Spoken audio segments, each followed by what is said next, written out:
My car lasts long enough so my little brother can enjoy it as much as I do. Thank you.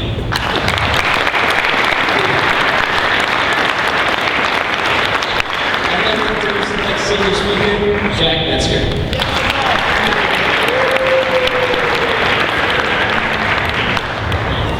Thank you, Michael. And good morning, Ambassador Post, faculty, fellow students. Embarrassment. We all encounter it, whether it be a bad test score or something minor like a voice crack. Embarrassment always seems to be around. Today, I would like to share with you my embarrassing story. However, mine is a little unique. Most people's embarrassing stories are centered around a small crowd of close friends and family. But not many people can say that their embarrassing moment happened in the presence of more than 10,000 people. Even fewer people can say that on top of those thousands of fans, that their embarrassing moment was videotaped, placed on YouTube, and then viewed by millions of random people.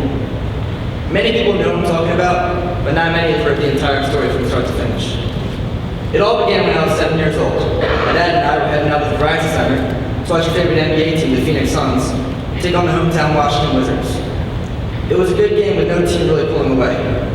During one of the timeout breaks, a man with a clipboard and a headset yelled at the section to my dad and I and said, "Hey, does there someone to be in the dunk contest?"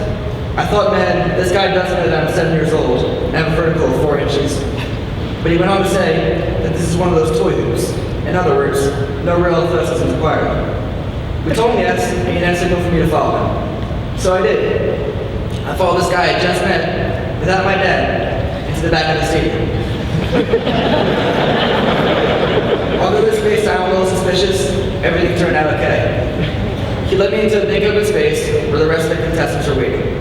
We began crashing dunks while some staff members tried to give us some last-minute advice on how to ace the competition. One staff member pulled a kid named Timmy and I to the side and said, "If you guys really want to make the crowd go nuts, after you do a dunk, turn to the stands and brush your shoulders off. They will love it." Things got real when a lady walked in and said, "It's the next time out, you guys are up." Before I went on, the man who invited me into the contest told me that I needed to take off my son's jersey. I reluctantly obeyed and ran onto the court. As we ran on, I made sure that I would go first, which in hindsight only made matters worse. The lady handed me the ball, and I realized that over the past 30 minutes of passing dunks, I never decided what I was going to do in an actual contest. As I began to dribble, I decided to go big or go home. I made the split-second decision to attempt a 360 dunk. However, this experience would have been embarrassing if I had made the dunk. The dunk wasn't even close to going in.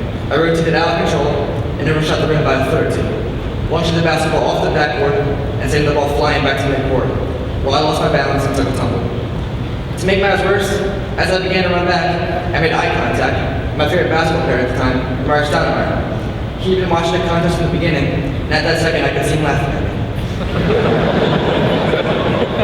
I made a recovery later in the contest with a successful second attempt, but things were looking promising for the rest of the contest, as the person who followed me, Keith, couldn't seem to keep a dribble going, let alone dunk the ball.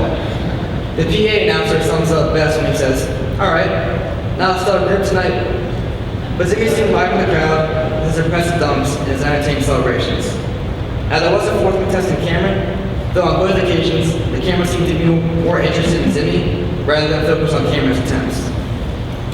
As my dad and I drove back, I thought in my head that the only people that would know that I made a fool of myself were the people in the stands who would know who I was, my family, and the people I chose to tell. I think I might have been a little off in this assumption. During a visit to fellow classmates in Dylan and Casey Porter's house, we hung out and spent most of the time watching videos of news bloopers. The night was eventful, to say the least. However, I remember this night specifically because after the conclusion of the video, Casey's eyes instantly lit up and he entered something into the search bar without talking to anyone. I asked him what funny kid dunk contest was, and he responded, "You'll see." I was excited to see the video, but this excitement soon turned to sadness as the video progressed and I realized that my secret had been discovered. Not only that, but the video had over 1 million views. Now, why 1 million people decided to spend their time watching a bunch of little kids in a dunk contest is beyond me, but they did. Eventually, most of my classmates too had seen the video, and after constant chatter and themes during class, even some of the teachers had watched the video.